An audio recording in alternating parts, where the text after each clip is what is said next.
Good evening dear students and aspirants. আজকে আমাদের আনএকাডেমির online প্ল্যাটফর্মের ইন্টারভিউ স্টেশনে মানে সাকসেসফুল ইন্টারভিউ সেশনে আজকে যাকে আমরা পেয়েছি ওনার নাম হচ্ছে বিজয় দত্ত। তো বিজয় আজকে আমাদের ইন্টারভিউর অতিথি বলা যেতে পারে। তো ওয়েলকাম বিজয়, আনএকাডেমির অনলাইন প্ল্যাটফর্মে তোমাকে স্বাগত। Good evening sir. আচ্ছা, তো আজকে আমাদের এই যে ইন্টারভিউ সেশনটা, তো এই যে ইন্টারভিউ সেশনটা আমাদের অনেকদিন ধরে চলছে, যেখানে আমরা বিভিন্ন সাকসেসফুল স্টুডেন্ট যারা আমার কাছ থেকে পড়ে জব পেয়েছে, যারা আনএকাডেমিকে ফলো করেছে, তো তাদের প্রিপারেশন স্ট্র্যাটেজি, তাদের প্রিপারেশন স্কোপ বা তারা কোন সেক্টরে জব পেয়েছে, কিভাবে জব পেয়েছে, তাদের সাবজেক্ট ওয়াইজ প্ল্যানিং কি ছিল, তো সেই নিয়ে আমাদের আলোচ্য বিষয় এই ইন্টারভিউতে। তো আমাদের দর্শক জানিয়ে রেখে আমাদের দু ধরনের ইন্টারভিউ, একটা ভিডিও একটা অডিও, তোমরা দুটোই দেখতে পাচ্ছ একজন ক্যান্ডিডেটে। এবং আমি সুশোভন রয় স্যার, আমি তোমাদের ইংলিশের ফ্যাকাল্টি, ইংলিশ ক্লাস নিয়ে থেকে আনএকাডেমি প্ল্যাটফর্ম। তো আজকের ইন্টারভিউ আমরা স্টার্ট করছি। আজকের ইন্টারভিউতে বিজয়, তোমার কাছে প্রথম প্রশ্ন, জাস্ট ইন্ট্রোডিউস ইউরসেলফ। তোমাকে একটু ইন্ট্রোডিউস করানো হোক স্টুডেন্টদের সাথে, যে তোমার ব্যাকগ্রাউন্ড কি ছিল, তুমি কি নিয়ে পড়াশোনা করেছো, একটু যদি বলো। সবাইকে জানাই আমি বিজয় দত্ত। 2015 এমএসসি ম্যাথমেটিক্স কমপ্লিট করেছি। তারপর থেকে বেসিক্যালি আমার টার্গেট ছিল নেট ক্র্যাক করা, কিন্তু নেটের সাথে সাথে আমি ব্যাংকিং এক্সামও দিতাম। এবার নেটটা অনেকটাই ডিফিকাল্ট এক্সাম, তাই একটা ব্যাকআপ রাখা খুব দরকার ছিল, তাই নেটের সাথে ব্যাংকিংও প্রিপেয়ার করতাম। কিন্তু পরে দেখলাম নেটটাও হলো না, আর ব্যাংকিংও প্রিলিমস ক্লিয়ার হতো, মানে মেন্সটা ক্লিয়ার হতো না। এটা আমারই অনেকটা ফল্ট ছিল, একসাথে দুটো করা হয়তো আমার ঠিক হয়নি। তারপরে 2017 এ সিজিএল এর প্রিপারেশন শুরু করলাম। সিজিএল এও প্রিলিমস মেন্স আর টিয়ার 3 অবধি গেলাম, কিন্তু তারপর আলটিমেটলি ওটাও ফাইনাল সিলেকশন হলো না।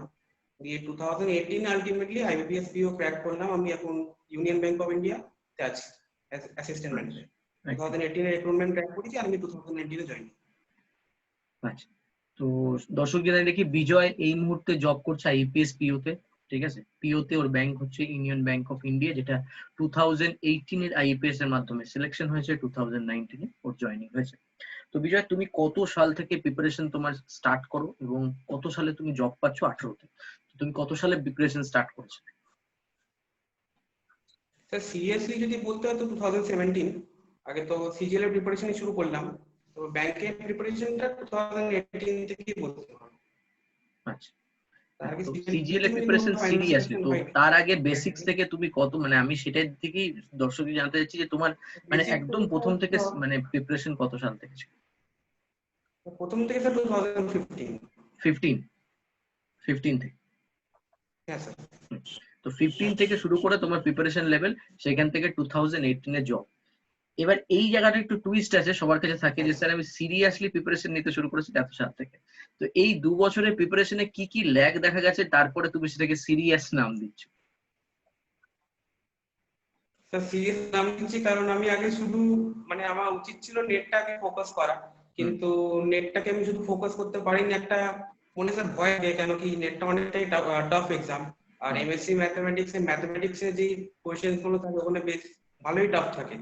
তাই একটা ব্যাকআপ রাখার জন্য আমি কম্পিটিটিভ এক্সামও দিতাম, কিন্তু অত সিরিয়াসনেস আমার মধ্যে ছিল না। এটা আমারই ফল্ট, আমাকে যে কোনো একটা ফোকাস করে দেওয়া উচিত ছিল। সেটা আমি পরে বুঝতে পারি, পরে নেটটা ড্রপ করে তখন ঠিক করলাম আমি কম্পিটিটিভ এক্সামের উপরই ফোকাস করব। তাই জন্য স্যার বললাম সিরিয়াস প্রিপারেশন 2017 থেকে ছিল, তার আগে অতটা সিরিয়াসনেস ছিল না। মানে এখান থেকে আমরা একটা জিনিস বুঝতে পারছি যে দুটো প্যারালাল প্রিপারেশন, লাইক যারা যারা অনেকেই ক্যান্ডিডেট আছে যে এসএসসি স্কুল সার্ভিসের সাথে সাথে এটার প্রিপারেশন নিচ্ছে, বা তুমি যেমন বললে যে নেটের সাথে সাথে এটার প্রিপারেশন, ব্যাংকিং প্রিপারেশন নিচ্ছে, তো দুটো প্রিপারেশন স্ট্র্যাটেজি প্যারালাল চালানো একটু হলেও অসম্ভব ব্যাপার। তো তার জন্য তোমার 2 বছর তুমি সেখানে কনসেন্ট্রেট করতে পারবে। তো এবার তোমার কাছে তোমার একটু বিজয়, তোমার নেটওয়ার্কে একটু প্রবলেম হচ্ছে, তুমি যখন কথা বলছো অডিওটা শোনা যাচ্ছে, ভিডিওটা আসছে না, জাস্ট একটু একটু ঠিক করো। ঠিক আছে, হ্যাঁ। তো এইবার তোমাকে যে প্রশ্নটা করবো আমি, এই যে 2015 থেকে 2017 এর মধ্যে তুমি একটা ল্যাগ জোন জানালে তোমার, যে তোমার দুদিকে প্যারালাল প্রিপারেশন নিতে হচ্ছিল, তোমার আর কি মনে হয় আর কি ল্যাগ জোন ছিল যেখান থেকে তোমার ব্যাংকে বা এসএসসি তে কোয়ালিফাই হয়নি, কিন্তু তুমি সিজিএল অনেক পরীক্ষা দিয়েছিলে, সিএইচএসএল দিয়েছিলে, হয়নি? তো কেন হয়নি তোমার ল্যাগ জোন হিসাবে যদি কিছু বলো। সিজি এসএসসি যদি বলেন তো আমার জিকেটা খুব একটা স্ট্রং ছিল না, স্পেশালি ট্র্যাডিশনাল জিকে যেগুলো পড়তে হয় ওটা অতটা আমি ডেডিকেশন দিয়ে পড়তে পারিনি। আর ব্যাংকিং এ স্যার আমার প্রিলিমস গুলো সবকটা ক্লিয়ার হতো, কিন্তু মেন্স আমি ক্লিয়ার করতে পারতাম না। ওটা হয়তো মক টেস্ট আমি এনাফ দিইনি, বা ওখানে হয়তো জেনারেল অ্যাওয়ারনেস অত ডেডিকেশন দিয়ে প্রিপেয়ার করিনি যেটা আমার করা উচিত ছিল। আমার স্যার এই কারণটাই মনে হয়। আচ্ছা, তো দেখো যখন আমরা অবভিয়াসলি ক্লাস নিই তখন আমরা মক টেস্টের উপর খুব জোর দিই এই কারণেই যে বহু স্টুডেন্ট জানায় যে স্যার আমাদের ফেলিয়ারের one of the prominent reasons হচ্ছে মক টেস্ট না দেওয়া। কারণ আমি পড়ছি যেটা সেই বিষয়ে ইভ্যালুয়েশন আমার হচ্ছে না, তার জন্য হয়তো আমি সাকসেস পাচ্ছি না বা পাইনি, বা পরবর্তীকালে যখন আমি মক টেস্ট দিয়েছি বেশি তখন আমি সেই সাকসেসটার দিকে তাড়াতাড়ি এগিয়ে গেছি। তো তুমি কি সেই বিষয়ে সহমত? হ্যাঁ স্যার, আমি এই ব্যাপারে একমত। কেন কি যখন 2018 থেকে আমি ডেডিকেশন দিয়ে ঠিক করলাম শুধু ব্যাংক দেবো, তখন আমি পার উইক ধরুন দুটো প্রিলিমস আর একটা মেন্স এর মক টেস্ট দিতাম। অনেক সময় স্কোর ভালো হতো না, অনেক সময় সেটা ইমপ্রুভ করার জায়গা থাকতো। স্পেশালি ম্যাথস আর রিজনিং মেন্স লেভেল যে টেস্ট গুলো হয়, অলিভ বোর্ড বলুন বা প্র্যাকটিস মার্ক বলুন, সেটা বেশ অনেকটাই হাই লেভেল থাকে। অলিভ বোর্ডে তো কিছু কিছু টেস্ট এমনও দেখেছি যেটা আইবিপিএস কেও মেন্স লেভেল কেও মানে এক্সিড করে যাচ্ছে, এতটাই টাফ থাকে। তো ওটা দেখে হতাশ হওয়ার কিছু নেই। ওটা পার্সেন্টাইলটা নিজেকে দেখতে হবে কি আমি কত যেটা করছি সেটা ঠিক করছি কিনা, এবং যদি আমি যেটা করি সেটা যদি ঠিকঠাক করি এবং যেটা পারবো না সেটা আমাকে ছাড়তেই হবে। ওখানে গেস ওয়ার্কে কোনো জায়গা নেই। তাই যেই এরিয়াটা আমার স্ট্রং সেটাকে আমি যত ভালোভাবে অ্যাটেম্প করতে পারি এবং ওটাই আমাকে এক্সামে করতে হবে। কেন কি মেন্সে যে কটা মক টেস্ট আমি দেবো সেটা আমি আমাকে এইভাবে দিতে হবে কি আমি সেটাই এক্সাম দিচ্ছি, ওটাই আমার এক্সাম। আমি ওটাকে মেন এক্সাম ভেবেই যদি দিই তবেই আমি ইমপ্রুভ করতে পারবো। Okay, that's fine, that's fine, very good. তো এখান থেকে আমরা অনেক কিছু জানতে পারছি আস্তে আস্তে, এবং এই ইন্টারভিউটাও চলছে এবং তোমরা দেখছো, এবং আশা করি তোমরা ইন্টারভিউটা শেয়ার করবে এবং স্টুডেন্টসদের মাধ্যমে আরো পৌঁছে দেবে আজকের এই ফাইনেস্ট ইন্টারভিউটা। তো আমি আবারও বিজয়ের কাছে, তোমার কাছে নেক্সট প্রশ্নে চলে যাব যে বিজয়, এই যে তোমার সাকসেসের পিছনে, এই তোমার সাকসেসের পিছনে যেরকম তুমি বলছিলে যে আমি শুধুমাত্র ব্যাংকিং এর দিকে লাস্টে মোটিভেটেড হয়ে গেলাম, মানে আমি শুধু ব্যাংকিং দিতাম, আমি আর অন্যান্য সেক্টরের পরীক্ষা দিতাম না। তো কিছু সংখ্যক স্টুডেন্ট থাকে যারা ডাব্লিউবিসিএস পরীক্ষাও দেয়, এসএসসি সিজিএলও দেয়, ঠিক? এই দু ধরনের স্টুডেন্টদের মধ্যে কন্ট্রাস্ট হয় মেন এক্সামে গিয়ে, কারণ দুটোর মেন এক্সাম একদম কাছাকাছি পড়ে। তো তুমি দুজনের মধ্যে সাজেশনে তোমার কি বলা উচিত, যে দুটো এক্সামই দেওয়া উচিত নাকি যে কোনো একটা দিকে টার্গেট করা উচিত? স্যার আমি তো যেটা 2018-এ ফাইনালি রিয়েলাইজ করলাম যে সবাইকে নিজের একটা দিক চুজ করে নেওয়া উচিত। তারপরে ওটাতে যদি কেউ মানে অ্যাবভ এক্সিলেন্স যদি লেভেলটা অ্যাচিভ করতে পারে, তারপরে সে অন্য কিছু দিক মানে একটা জায়গায় সেটেল করা স্যার খুব দরকার। একটা জায়গায় যদি সে সেটেল হয়ে যায় তারপরে আরো এক্সাম দিক, আরো যদি আরো বেটার পোস্ট মনে হয় কি আমি বেটার পজিশনে যাওয়া উচিত, সেটা সে করতেই পারে। কিন্তু প্রথমে স্যার এক জায়গায় নিজেকে সেটেল করা খুব দরকার। মানে আমি সেটা হয় নিজেই ফেস হয় করি। পিএসসির পরীক্ষাগুলো দেওয়া উচিত, নয় এসএসসি নয়তো ব্যাংকিং, এই তিনটে সেক্টরে আলাদা পরীক্ষা দেওয়া উচিত। হ্যাঁ স্যার, একদম একদম। এক জায়গায় নিজেকে আগে বেস তৈরি করা খুব দরকার। সো নেক্সট কোশ্চেন তোমার কাছে সাবজেক্ট ওয়াইজে আমি চলে যাব, কোর্স সাবজেক্ট ওয়াইজে। প্রথমে তোমার ম্যাথ এবং রিজনিং এর প্রিপারেশন নিয়ে বলো, বোথ এসএসসি এন্ড ব্যাংকিং, কারণ দু রকমের স্টুডেন্টই এখানে আছে শুনছে, যারা অবভিয়াসলি পিএসসি স্টুডেন্টদেরও কাজে লাগবে। তো তোমার ম্যাথস এবং রিজনিং এর প্রিপারেশন কি ছিল? স্যার আগে পুরোটাই এসএসসি নিয়ে বলি, পরে ব্যাংকে আসছি। একদম। এসএসসি যে রিজনিংটা আছে ওটা খুব একটা টাফ না। ওটা একটু এসএসসি যে কিরানের প্রিভিয়াস ইয়ার বইটা আছে ওটা করলেই হয়, সাথে মক টেস্ট দিয়ে নিজেকে চ্যাপ্টার ওয়াইজ একটু ইমপ্রুভ করা যায়। কিন্তু এসএসসির এখন যে ম্যাথসটা হয়ে গেছে, স্পেশালি অ্যাডভান্স ম্যাথ মেন্সের, ওটা বেশ অনেকটাই লেভেল পার করে গেছে। তাই ওটার জন্য এখন অনলাইন মানে সবাইকে খুব ভালো স্টাডি করাটা খুব দরকার। আগেকার প্রিভিয়াস ইয়ার ওগুলো করলে হবে না, ওটা থেকে একটা বেস তৈরি নিশ্চয়ই হবে। কিন্তু স্পেশালি এখন এসএসসি মেন্স টিয়ার 2 তে যে ম্যাথসটা দেয় অ্যাডভান্স ম্যাথ, ওটা বেশ অনেকটাই হাই লেভেলে। তাই এর জন্য আমি কিছু অনলাইন চ্যানেল সবাইকে সাজেস্ট করব, যেটা আমি নিজে ফিল করেছি এগুলো বেশ ভালো কন্টেন্ট দেয়, এবং সেটা অফলাইনে ন্যাচারালি পাওয়া যায় না, এখন অনলাইনেরই সবাই ভালো ভালো কন্টেন্ট দিচ্ছে। তার মধ্যে একটা হচ্ছে ম্যাথস বাই আমিয়া কুমার, ওটা আমার ফেভারিট চ্যানেল। ওই স্যার মানে খুবই ভালো ডেডিকেশন দিয়ে পড়ায়, স্পেশালি অ্যাডভান্স ম্যাথস তো খুবই সুন্দর পড়ায়। একটা হচ্ছে ম্যাথস বাই আমিয়া কুমার, আর একটা হচ্ছে অ্যাপট্রিক্স, APTTRIX।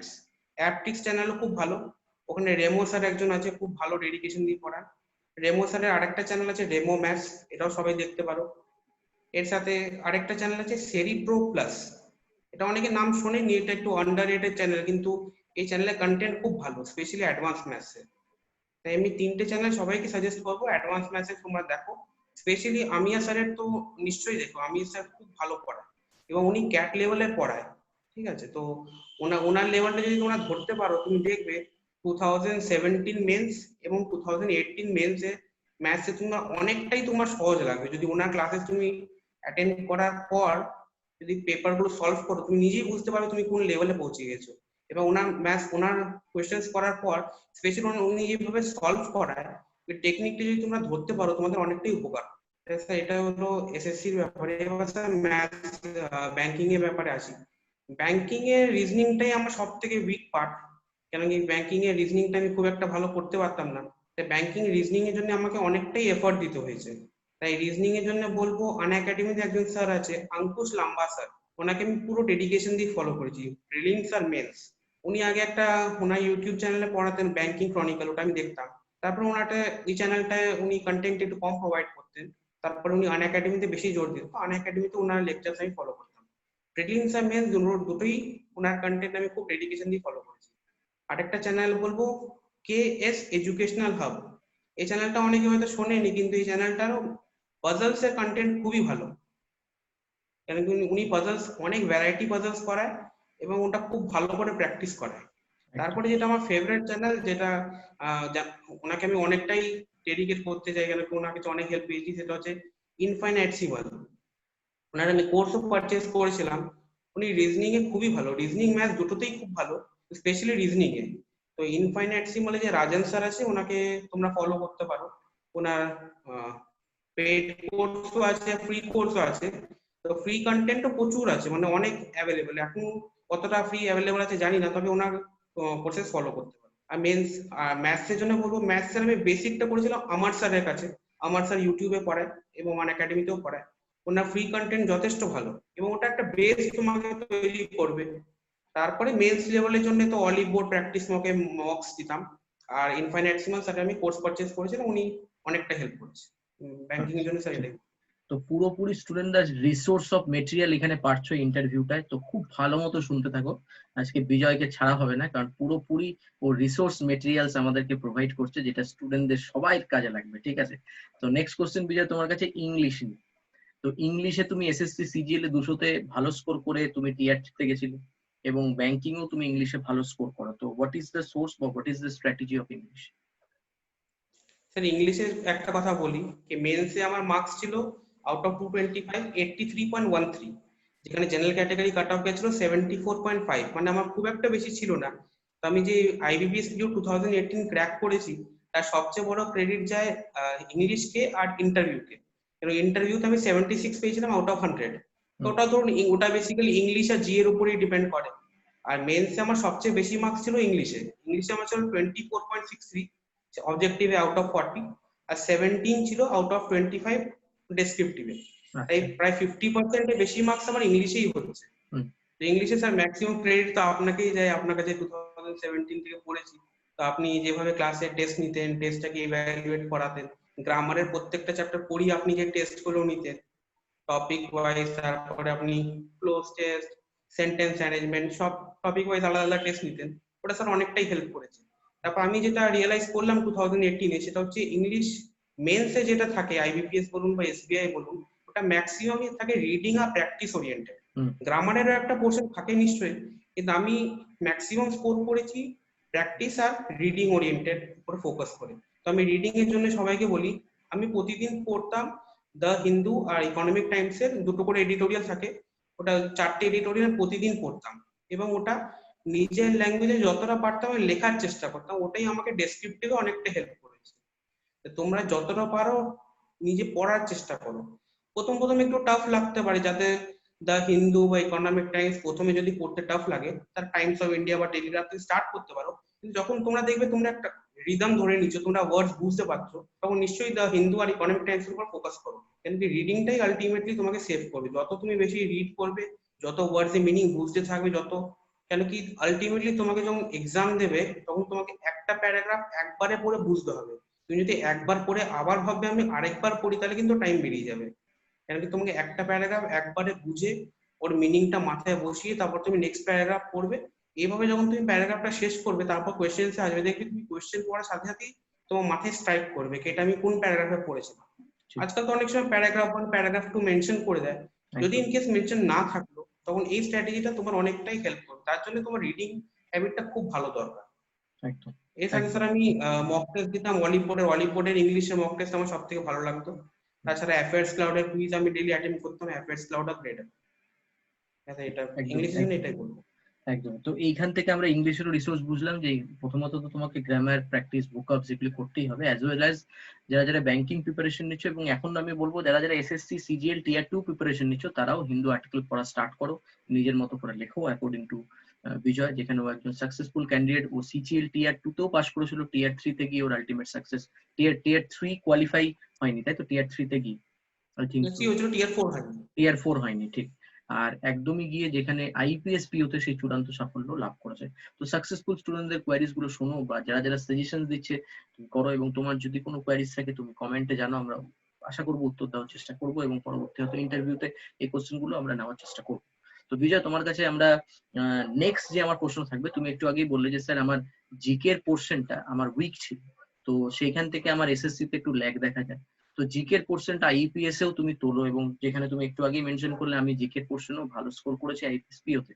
তো জিকে কারেন্ট অ্যাফেয়ার্স এর জন্য বিগিনার্স থেকে শুরু করে অ্যাডভান্স লেভেলের স্টুডেন্টদের প্রথম থেকে স্ট্র্যাটেজি এবং সোর্স অফ মেটেরিয়াল, এসএসসি এবং এসএসসি পিএসসি এবং ব্যাংক দুটো যদি আলাদা আলাদা বল। স্যার আগে যদি এসএসসির কথা বলি, এসএসসি স্পেশালি সায়েন্স বা হিস্ট্রি, জিওগ্রাফি, পলিটি যা যা আছে, তাদেরকে আমি সাজেস্ট করবো স্টার্টিং এ যদি তারা এনসিইআরটি বুকস ফলো করে 6 to 10, আগে স্টার্টিং এ যদি 6 to 10 ফলো করতে পারে, তারপরে যারা সিজিএল স্পেশালি সিজিএল ফোকাস করবে তাদের 11-12 এরও সায়েন্স পড়া দরকার। তাই প্রথমে 6 to 10 যারা এনসিইআরটি চ্যাপ্টার ওয়াইজ প্রথমে যদি রিডিং দেয়, প্রথমে বেশি বোঝার দরকার নেই, প্রথমে জাস্ট রিডিং দিয়ে মানে অ্যাটলিস্ট বেসিক্সটা বোঝা, এ কি বলতে চাইছে, কি একটা স্টোরির মতন যদি পড়তে থাকে, তারপরে পরবর্তীকালে যদি কোয়েশ্চেন্স সেটা অ্যাপ্লাই করে, সেটা অনেকটাই হেল্প করবে। তারপরে আমি দেখেছি আনএকাডেমিতে অনেক এডুকেটার্স আছে যারা এনসিইআরটি জিস্ট পড়ায়। তারা ক্লাস 6 এর ধরুন হিস্ট্রি, ক্লাস 7 এর হিস্ট্রি, ক্লাস 9 এর সায়েন্স, এভাবে প্রত্যেকটা জিস্ট তৈরি করেছে। তো ধরুন কেউ যদি 9 এর ফিজিক্স যদি বইটা থেকে পড়ে নেয়, তারপর জিস্টটা যে শুনে যায়, সেটা তার অনেকটাই মেমোরিতে মনে থাকবে। একদম এবং আমরা কিছু যদি পড়লাম, তারপর সেটা শুনলাম, তারপরে কোয়েশ্চেন করলাম, এই 3 ওয়ে প্রসেসে কিন্তু আমাদের অনেকটাই মেমোরিতে থাকে। আমি এটা নিজে অ্যাপ্লাই করে দেখেছি। এবার যদি ব্যাংকিং এ আসি, ব্যাংকিং এ কারেন্ট অ্যাফেয়ার্স, ব্যাংকিং অ্যাওয়ারনেস আমাদের খুব ভালো করে পড়তে হবে। তাছাড়া স্ট্যাটিক যেগুলো আছে, যেগুলো ধরুন ড্যামস বা অন্য অর্গানাইজেশন, এগুলো তো নিজেকে পড়তেই হবে। আমি বেসিক্যালি কারেন্ট অ্যাফেয়ার্স আর ব্যাংকিং অ্যাওয়ারনেস নিয়ে বলি, কারণ কি এখন অনেক কোয়েশ্চেন এমন থাকে যেরকম current affairs plus banking awareness punch থাকে। মানে রিসেন্ট ব্যাংকিং ইভেন্ট গুলো হচ্ছে, কারেন্টে যেগুলো হচ্ছে, তা কিভাবে আমরা অ্যাপ্লাই করতে পারি। আমি সব থেকে ভালো যে এডুকেটর পেয়েছিলাম সেটা হচ্ছে আনএকাডেমিতে কপিল কাটপাল স্যার। ওনার ব্যাংকিং অ্যাওয়ারনেস কোর্স আমি পুরো ফলো করেছিলাম। তার সাথে উনি কারেন্ট অ্যাফেয়ার্স এরও কোর্স করায়, দা হিন্দু ডেইলি নিউজ বলে ওনার কোর্স আছে, ওটাও সবাই দেখতে পারো। তবে আমি কারেন্ট অ্যাফেয়ার্স এর জন্য বলবো কোনো একটা সোর্সের উপর ডিপেন্ডেন্ট না থাকতে, কারণ কারেন্ট অ্যাফেয়ার্স এখন এত ভ্যারাইটি হয়ে গেছে, মিনিমাম দুটো সোর্স সবাইকে ফলো করা উচিত। তারপরে যদি কেউ টাইম পায়, সে থার্ড সোর্সও ফলো করতে পারে। তাই কপিল কাটপাল স্যার আনএকাডেমিতে আমি খুব ভালোভাবে রেকমেন্ড করবো। তারপরেও আছে অ্যাফেয়ার্স ক্লাউড, যেটা আমার ফেভারিট সাইট। অ্যাফেয়ার্স ক্লাউডে ডেইলি কুইজ আমি দিতাম, ওদের কারেন্ট অ্যাফেয়ার্স এবং ব্যাংকিং অ্যাওয়ারনেস খুব ভালো মেটেরিয়াল আছে। তাছাড়া স্টাডি আইকিউ, স্টাডি আইকিউতে আমি বলবো আগে গৌরব গার্গ স্যার একটা কোর্স করাতো মান্থলি 200 এর, ওটা ফ্রি ছিল, এখন বোধহয় পেড করে দিয়েছে। তো গৌরব গার্গ স্যার খুব ভালো পড়ায়, ওনার কোর্স সবাই দেখতে পারো। এবার এটা ছাড়াও অনেক সাইডে যে গ্রেড আপ আছে, ব্যাংকার সাটা আছে। তবে সবাইকে বলবো ডেডিকেশন দিয়ে দুজনকে তো অবশ্যই ফলো করো, তারপরে যদি টাইম পারমিট করে তো থার্ড সোর্স গ্রেড আপ বা ব্যাংকার সাটা দেখতে পারো। কিন্তু একদম কপিল কাটপাল স্যার আর স্টাডি আইকিউ খুব ভালোভাবে রেকমেন্ড করো, তার সাথে একদম অ্যাফেয়ার্স ক্লাব। একদম। তো স্টুডেন্টসরা আশা করি বুঝতে পারছো যে ইন্টারভিউটা কতটা তুমি রিসোর্স পাচ্ছ, যে একদম সদ্য চাকরি পাওয়া স্টুডেন্ট সেইখানে তোমাকে ইনফরমেশন দিচ্ছে যে কি কি তোমার প্রয়োজন, বা কোন কোন স্যার বা কোন কোন ফ্যাকাল্টি মেম্বার বা কোন কোন সাইট তোমাকে ফলো করতে হবে। So it's a very very very crucial interview, এবং এখানে অনেক স্টুডেন্ট বেনিফিটেড হবে যারা যারা প্রিপারেশন নিচ্ছে। এবং শুধু এইও নয়, যারা যারা পিএসসি প্রিপারেশন নিচ্ছ, আগের ক্যান্ডিডেটরাও বলেছে অ্যাফেয়ার্স ক্লাউড এবং আনএকাডেমি তোমরা ফলো করতে পারো, যেখানে কারেন্ট অ্যাফেয়ার্স বলো, ম্যাথস বলো, ইংলিশ বলো, সবকটা সাবজেক্টের জন্য বেস্ট টপ ক্লাস এডুকেটরকে রিক্রুট করা হয়েছে, এবং তার ফলে আমরা এই আনএকাডেমি প্ল্যাটফর্মে এত এত সাকসেসফুল স্টুডেন্টকে পাচ্ছি। সো বিজয়, তো আজকের ইন্টারভিউ শেষের দিকে আমরা প্রায়, তো এই যে ক্রুশিয়াল ইন্টারভিউ গুলো আমাদের হচ্ছে, এবং তার মধ্যে এটাও একটা মোস্ট ক্রুশিয়াল ইন্টারভিউর মধ্যে পড়বে, যেখানে তুমি এতটা রিসোর্স স্টুডেন্টদের বললে। এবার তোমার কাছে আমি শেষ প্রশ্ন এটাতেই যাব, যে তোমার সেলফ মোটিভেশন কি ছিল, সেলফ মোটিভেশন তোমার কি ছিল প্রিপারেশন, তুমি কিভাবে নিজেকে মোটিভেটেড রাখতে? কারণ তুমি 2015 থেকে প্রিপারেশন নিয়ে অনেকগুলো ফেলিয়ার্স দেখে তুমি 2018 এ চূড়ান্ত সাফল্য পাও, তো সেখানে তোমার সেলফ মোটিভেশন কি ছিল? স্যার আমার মোটিভেশনের সব থেকে বড় সিক্রেট হচ্ছে আমার মা। আমার মা সবসময় আমাকে সাপোর্ট করেছে, এবং অনেকে হয়তো জানে না তাই বলছি। আমি যখন 14 বছর বয়স ছিল তখন আমার দাদা মারা যায়, এবং 20 বছর বয়স ছিল তখন বিএসসি সেকেন্ড ইয়ার এক্সামের জাস্ট আগের দিন আমার বাবা মারা যায়। তো আমি খুব ডিসঅ্যাপয়েন্টমেন্ট লাইফে দেখেছি, কিন্তু আমার মা সবসময় আমার পাশে দাঁড়িয়েছে এবং আমাকে মোটিভেট করেছে, ভালো খারাপ সবসময়। এবং অনেক রিলেটিভস হোক বা নেবার্স হোক অনেক সময় আমাকে ডিমোটিভেট করেছে, কি এতটা হাই এডুকেশন করার পরও বাড়িতে বসে আছিস, অনেকে নানান নেগেটিভ কমেন্ট করে। তো আমি সবাইকে বলবো, তোমরা যে মার্চ থেকে এখন এই অল্প সময় লকডাউন দেখছো, এই লকডাউনটা আমি 4 বছর দেখেছি। তবে আমার লকডাউনের সময় ট্রেন মেট্রো সবই চলতো, কিন্তু মেন্টালি আমাকে মানে অনেক আমি নেগেটিভ কমেন্ট শুনেছি, অনেকে অনেক বাজে কথা বলেছে। তবে আমি সবাইকে এটাই বলবো, কোন সময় নেগেটিভ কথায় কান করবে না, এবং যে তোমার খারাপ সময় তোমার পাশে দাঁড়াবে সেই তোমার বন্ধু। তা আমার সবচেয়ে ভালো বন্ধু, আমার সবচেয়ে ভালো মোটিভেটর আমার মা। তো সব থেকে বেশি ক্রেডিট আমার মাকেই দেবো, কি অনেক খারাপ সময় আমার পাশে দাঁড়িয়েছে, আমাকে মোটিভেট করেছে। তো সবাইকে বলবো কখনো জীবনে ধৈর্য হারাবে না, ধৈর্য খুব দাম আছে। এবং যদি তোমরা ধৈর্য ধরো, তোমরা নিজের প্র্যাকটিসের উপর, নিজের প্রিপারেশনের উপর কনফিডেন্স রাখো, একদিন আমার ঠিক হবে। তো যখন আমার মতন স্টুডেন্ট পেতে পারে, তো তোমরাও পেতে পারো। তো না পাওয়ার মতন কিছু নেই, নিজে কোনো সময় ধৈর্য হারাবে না, সবাইকে এটাই বলবো। এবং আমার মেন্সের মার্কস খুব একটা ভালো ছিল না, আমি ম্যাক্সিমামটা ইন্টারভিউতে কভার করেছি। তাই ইন্টারভিউতে সবাইকেই বলবো, একটা কনফিডেন্স লেভেল নিজেকে তৈরি করা খুব দরকার। এমন না যে ওরা খুব হাই লেভেল ইংলিশ বলে, তুমি যদি একটা ডিসেন্ট ইংলিশ বলে যদি তোমার ব্যাংকিং নলেজকে ভালোভাবে ওদের সামনে প্রেজেন্ট করতে পারো, কি তুমি যেটা জানো সেটা তুমি সলিড জানো, যেটা তুমি জানো না সেটা তুমি বলে দেবে, I am unable to recover, I am unable to remember.